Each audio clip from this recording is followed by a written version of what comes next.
শুভ সকাল বন্ধুরা, তোমরা কেমন আছো? আশা করছি তোমরা সবাই খুব খুব খুব ভালো আছো আর সুস্থ আছো। আর আমিও তোমাদের আশীর্বাদে খুব ভালো আছি ও সুস্থ আছি। আর উত্তর 24 পরগনা জেলার ছোট্ট একটা গ্রাম থেকে আমি প্রীতি আবারও কিন্তু চলে আসলাম নতুন একটা ভিডিও নিয়ে। আশা করছি আজকের ভিডিওটা তোমাদের খুব খুব ভালো লাগবে। সকালবেলায় কিন্তু ঘুম থেকে উঠে আমার যে বাসি কাজকর্ম ছিল সেগুলো কিন্তু সেরে চা খেয়ে তারপরে কিন্তু দুষ্টুকে স্কুলে দিতে গিয়েছিলাম। দুষ্টুকে স্কুলে দিয়ে বাড়ি এসে তারপরে ধরো সকালবেলার টুকিটাকি যে রান্না বান্না সেইগুলো করে নিয়েছি, নিয়ে কিন্তু আবার দুষ্টুকে স্কুল থেকে নিয়ে চলে এসেছি। আর এখন কিন্তু ঘড়ির কাঁটায় বাজে হচ্ছে এই 11টার মতন। আর এখান থেকেই কিন্তু আমি আমার ভিডিওটা শুরু করলাম। তা দেখো এইখানে না ঠিক রান্নার ওইখানকার জানলাটা যেহেতু সিমেন্টের জানলা, আমার এই রান্না করার সময় না এইখানটায় কিন্তু একটু আলো কম পড়ে। তা ভাবছি এইখানটায় ধরো সিমেন্টের জানলা, খুব একটা ফাঁক ফোকর নেই, দেখতেই পাচ্ছ। সেই জন্য ভাবছি এটা কি নোংরা টোংরা পড়লো নাকি, সেই জন্যে একটু আলো কম আসে। আসলে কি বলতো, পেছনে না গাছ আছে, হয়তো গাছের জন্যে আলো কম আসে কি না বুঝতে পারছি না। তা গাছের ডালগুলো একটু ছেঁটে দিতে হবে, তাহলে যদি একটু আলো আসে। আর আমিও জানলাটার যে ভাবছি যে ঝুলডুল পড়েছে কি না, সেই জন্যে আলো কম আসছে কি না, সেই জন্য দেখো একদম ঝাঁটাটা দিয়ে ভালো করে জানলাটা পরিষ্কার করে নিয়ে এলাম। নিয়ে তারপরে দেখো এই গ্যাসের টেবিলটার উপর দেখো অনেক নোংরা পড়েছে, সেই নোংরাগুলো ওই ঝাঁটাটা দিয়েই কিন্তু দেখো পরিষ্কার করে দিচ্ছি। গ্যাসটা কিন্তু সকালবেলায় রান্না করার পরে পরিষ্কার করে নিয়েছিলাম, কিন্তু আবার কিন্তু পরিষ্কার করতে হবে, যেহেতু ওই যে ঝুল ঝেড়েছি ওই জানলাটা ঝাঁটাটা দিয়ে বাড়ি মেরে মেরে পরিষ্কার করেছি, একটু আলো কম আসে সেই জন্যে তা নোংরা হয়েছে। আর এই দিকের এই যে দেওয়ালটা দেখছো, রান্নার এখানকার দেওয়ালটাও ঝাঁটাটা দিয়ে ভালো করে ঝেড়ে পরিষ্কার করে নিলাম। নিয়ে দেখো এখন কিন্তু চলে আসলাম হচ্ছে মুছে নিতে। আসলে দেওয়ালটাও ভালো করে মুছে নেব। আর এই যে গ্যাসের জানলাটার নিচে দেখছো একটু তেল চিটে ভাব হয়েছে, সেইটাও কিন্তু এই যে দেখো আমি মগটার মধ্যে জলের মধ্যে একটু সার্ফ দিয়ে নিয়েছি, নিয়ে এই যে ডলে ডলে পরিষ্কার করে নিচ্ছি। তা চলো পরিষ্কার করে নিই, ততক্ষণ কিন্তু তোমরা ভিডিওটা দেখতে থাকো। আর হ্যাঁ, আর একটা কথা বন্ধুরা, আমার ভিডিও যদি একটুকু ভালো লাগে তোমাদের, তাহলে কিন্তু অবশ্যই একটা লাইক করো, কারণ তোমাদের একটা লাইক আমাকে পরবর্তী ভিডিও বানাতে উৎসাহিত করে, মোটিভেট করে। তোমাদের একটা লাইক দেখলে কিন্তু আমার মনে হয় যে পরের দিন আবার ভিডিও বানাই। তা সেই জন্যে, আর তোমরা যদি কেউ চাও যে আমার পরিবারের একজন নতুন সদস্য হতে, আমার পরিবারের একজন সদস্য হয়ে থাকতে, তাহলে অবশ্যই আমার চ্যানেলটাকে সাবস্ক্রাইব করে আমার পরিবারের একজন মিষ্টি সদস্য হয়ে থেকে যেও। আর এইদিকে দেখো আমার কিন্তু গ্যাসটা পরিষ্কার হয়ে গেছে। আর এই যে বোতলের মধ্যে দেখছো দুটো গাছ রেখেছি, একটা গাছ না একটু যেন নেতিয়ে পড়েছে, আর একটা গাছ এই বোতলের মধ্যে রেখেছি, তাতে কি আছে যেন আরো কি বলবো টাটকা দেখাচ্ছে, এইরকম একটা ব্যাপার। তা দেখো এই যে এইদিকে ঝুলানো জিনিসপত্রগুলো যে ছিল সেইগুলো কিন্তু আমি ওই খাবার টেবিলের উপর রেখে এই দিকটা পরিষ্কার করেছি, সেইগুলো কিন্তু আবার যার যার জায়গায় তার সেই জিনিসটা রেখে দিলাম। রেখে দিয়ে দেখো আমি একবার সিঙ্কটা পরিষ্কার করে নিচ্ছি, যেহেতু ঝেড়েছি ময়লা টয়লা পড়েছে, সেই জন্যে একবারে সিঙ্কটা পরিষ্কার করে নিচ্ছি। তো চলো সিঙ্কটা পরিষ্কার করে নিই, তোমরা ভিডিওটা দেখতে থাকো।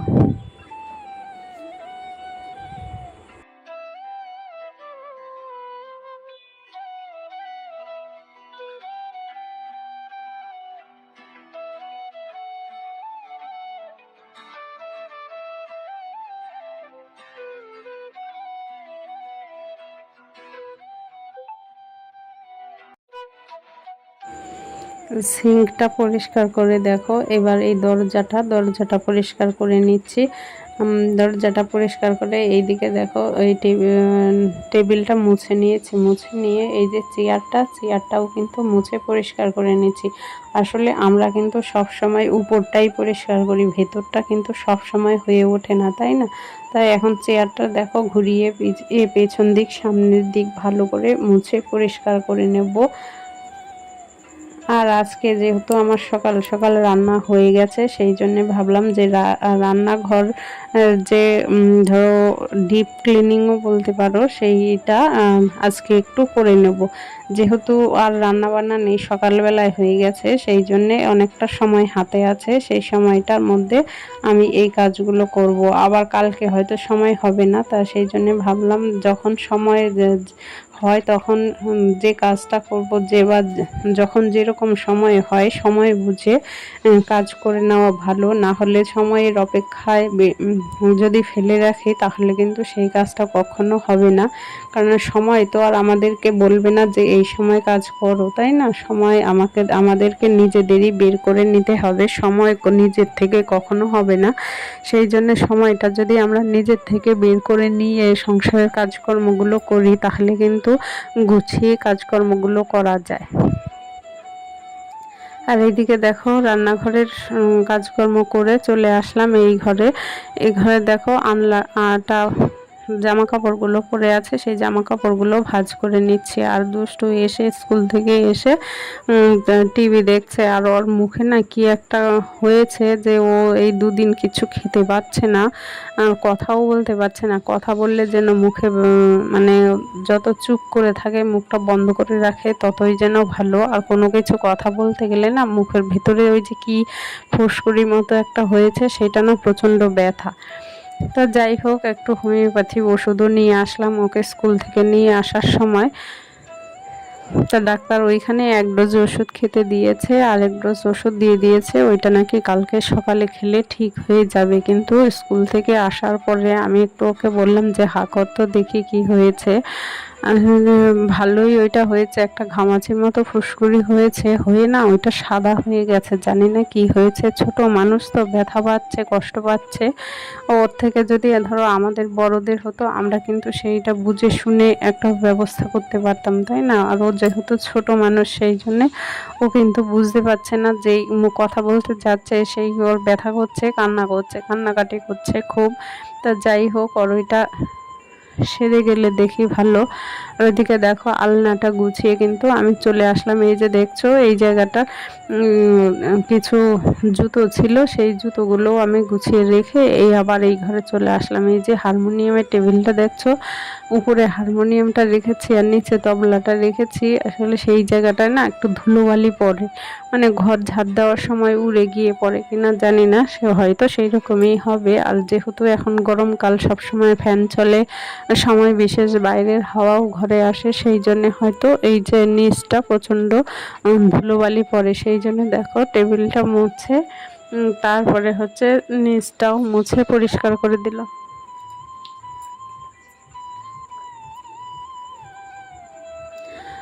করে দিয়ে তারপরে এইদিকে এই যে দরজাটার ওই যে লম্বা কাঠগুলো দেখছো, ওইগুলোর মধ্যেও একটু ধুলোবালি পড়েছে, সেইগুলোও ঝেড়ে নিলাম। আর একটু ঝুল চোখে পড়লো, সেইটাও কিন্তু ওই ঝাঁটাটা দিয়ে ভালো করে ঝেড়ে পরিষ্কার করে নিলাম। নিয়ে তারপরে এই যে বইয়ের টেবিলটা যতই গোছানো তো ও রাখতে জানে না। তা আজকেও সেই রকম প্রতিদিনের মতো গোছাচ্ছি। ওই স্কুল থেকে আসলে বা সন্ধ্যের সময় সব উলটপালট হয়ে যাবে। তা চলো সেই বইয়ের টেবিলটা গুছিয়ে নেই। আমার গোছানো গোছাই, ও যা করার করবে। দেখো যে বইগুলো ঠিক গোছানো যাচ্ছিল না বলে বইগুলো নিচে নামিয়ে তারপরে টেবিলটা দেখলেই একটু ঝেড়ে পরিষ্কার করে তারপরে কিন্তু আবার বইগুলো গুছিয়ে রাখছি। এখন সমস্ত ঝাড়াঝুড়ো হয়ে গেছে, এবার ঘরটা ঝাড় দেবো, দিয়ে ভালো করে মুছবো। তা মোছাটা আর তোমাদের সঙ্গে শেয়ার করতে পারবো কি না জানি না। সেই ফোনের চার্জটাও একটু কমে এসেছে, চার্জটা অনেকটাই, একটু বলতে অনেকটাই কমে গেছে, কতক্ষণ হবে জানি না, হয়তো আর বেশিক্ষণ হবে না। তা চলো ঘরটা কিন্তু ভালো করে দেখো আমি ঝাড় দিয়ে দিচ্ছি। আর খাটের তলায় কিন্তু আমরা হাতে পাই না বলে এই আমার ঝাড়ুটা যেহেতু একটু লম্বা, তবে যতটা পারি ততটা কিন্তু ঝাড় দিয়ে আনার চেষ্টা করলাম, তোমরা দেখতেই পেলে। আর যখনই আমি ঘরদোর ঝাড় দেই তখনও চোখের সামনে কোথাও ঝুল পড়লে বা ধুলোবালি পড়লে তখনই সেইটা ঝেড়ে পরিষ্কার করে নেওয়ার চেষ্টা করি, কারণ যখন তখন করে নিলে না তখন কিন্তু আর এক্সট্রা করে এই কাজগুলো করার জন্যে ভাবতে হয় না। তো সেইটাই করার চেষ্টা করি। আর আমাদের ঘরের দরজার সামনে দেখো কীরকম সবুজময়, আসলে এগুলো দেখতে ভালো লাগে ঠিকই, ধরো ফোনে আমি দেখছি বা তোমরা দেখছো হয়তো ভালো লাগছে, কিন্তু সামনে না সব সময় এরকম দেখতে ভালো লাগে না। আর আমরা যেহেতু এইখানে নতুন বাড়ি করেছি সেই জন্যে এই চারিদিকটাই দেখো ঘাস লতা পাতা সব ভর্তি। আসলে কি বলতো, পরিষ্কার করলেও না সেই 2 মাস 1 মাস যায় না, আবার হয়ে যায়। আর এই ঘাসগুলো না প্রচণ্ড শক্ত, পরিষ্কার করতে গেলেও হাতে ব্যথা লাগে এরকম, আমি তো পারি না। যাই হোক তোমাদের দাদাভাই করে। দেখো ঘর ঝাড় দিয়ে এসে গেছি, এই যে বারান্দায় বেসিনটা পরিষ্কার করতে, এটা ঠাকুরের বাসন মাজি। তা ঘর মোছার আগে ভাবলাম বেসিনটা পরিষ্কার করে নেই। আর হয় তো ঘর মোছাটা শেয়ার করতে পারবো না, কারণ ফোনে একদমই চার্জ নেই। তা আজকের ভিডিওটা এইখানেই শেষ করছি। তোমরা সবাই ভালো থেকো, সুস্থ থেকো। ফিরে আসবো নতুন একটা সকালে, আবারও নতুন একটা ভিডিওর সাথে তোমাদের দেখা হবে। ততক্ষণ কিন্তু অবশ্যই তোমরা ভালো থেকো, সুস্থ থেকো। আর কীরকম হাওয়া দিচ্ছে দেখো, প্রচণ্ড হাওয়া দিচ্ছে। তা টাটা, বাই।